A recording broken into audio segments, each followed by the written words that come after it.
You don't have a family too? A little girl asked the lonely CEO and invited him to her birthday. He came alone, and left with a family. It was a rainy Thursday evening in Chicago. The streets shimmered with puddles reflecting traffic lights, and umbrellas bobbed along like silent companions to hurried footsteps. Inside the towering glass headquarters of a billion-dollar tech company, James Whitmore, the CEO, sat alone in his sleek corner office. Despite the panoramic city view and leather-bound books lining his shelves, the room felt empty. The echo of success couldn't drown the quiet ache he carried every night. He had everything a man could want: wealth, awards, a name spoken in boardrooms across the country. But tonight, like so many others, he stared blankly at the framed photo of his parents. Both had passed years ago. He had never married. No siblings. No children. No family. His assistant, Miranda, popped her head in before leaving. "Sir, I packed your schedule tight tomorrow, but we can move things if you'd like." He waved it off. "No. Keep it as is." As the elevator doors closed behind her, silence returned. James stood, grabbed his coat, and decided to walk instead of taking the car. Sometimes the cold helped him feel something. Anything. Down the block, he passed a small community center where kids were running in and out, squealing in laughter.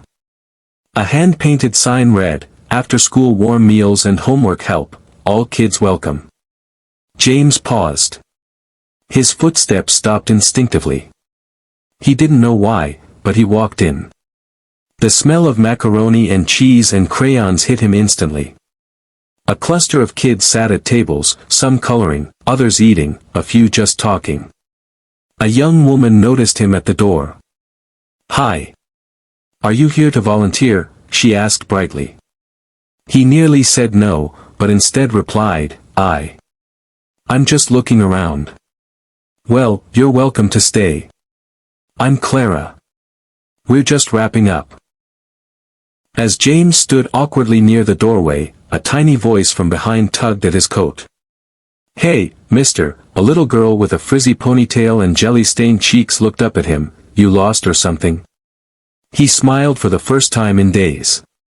"No, not lost. Just, visiting." She nodded like she understood more than she should. "I'm Lily. I'm 7. It's my birthday tomorrow." "Happy early birthday, Lily," James said kindly. She grinned. "Thanks. I'm gonna have cake and balloons. Miss Clara says we can do it here, 'cause we don't got a house big enough." "That sounds like a lot of fun," then she paused, her eyes narrowing with curiosity. "You don't have a family too?" The question caught him off guard. No one had asked him that, not in years. "No," he said, slowly. "I don't." She shrugged. "That's okay. You can come to my birthday if you want. You can be like my uncle or something." "I don't got one of those either." James let out a soft laugh. "You want me at your party?" "Yeah. You look like you need cake." It was such a simple sentence, but it shattered something deep inside him.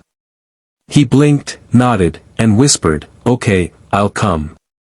The next day, amidst high-level meetings, earnings reports, and calls with investors, one appointment stood out on his calendar in bright red: Lily's birthday, 5 p.m., community center. He thought about skipping. What if he made it awkward? What if it was weird?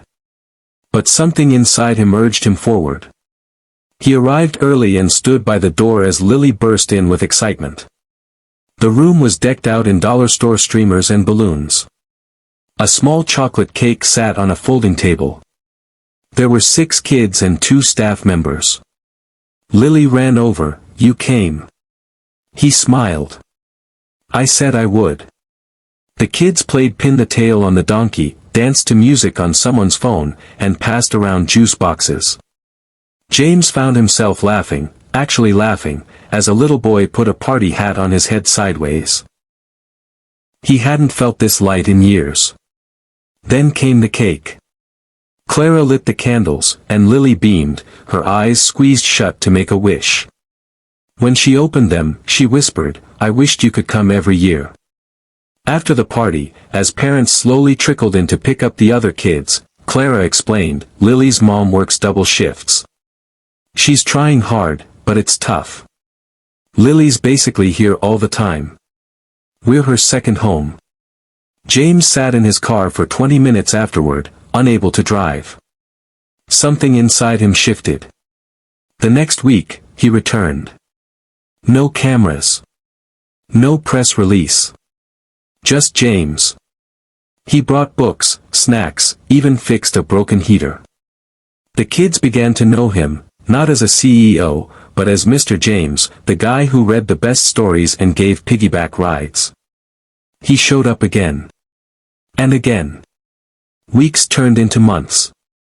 He paid for school supplies, helped repaint the center, even hosted a Thanksgiving dinner when most families had nowhere to go. But his bond with Lily grew the strongest. He helped her with homework, cheered at her school play, and listened to her dreams of becoming a teacher.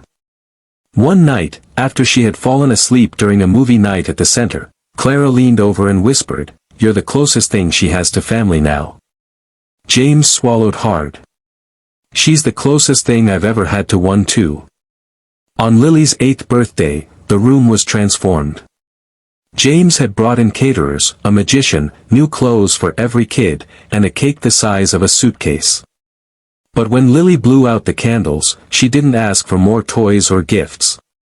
She asked softly, "Can I live with you, Mr. James?" It wasn't an easy process, legalities, background checks, home visits, but James didn't hesitate. He filed the paperwork to become her foster guardian and eventually, her legal adoptive father. When the judge finalized the adoption months later, Lily clung to him, tears streaking down her face. "So now you're really my family?" He held her close. "I always was. I just didn't know it yet." Years later, in a university commencement speech, Lily, now a teacher, told her story. "I invited a lonely man to my birthday when I was 7. I thought I was helping him. But really, he saved me. He gave me love, stability, and the belief that one act of kindness can change an entire life.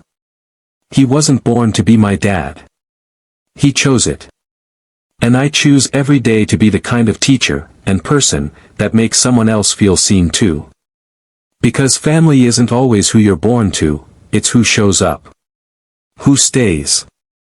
Who chooses you." And in one little girl's birthday party, a man with no one found everything he never knew he was missing. He came alone, and left with a family.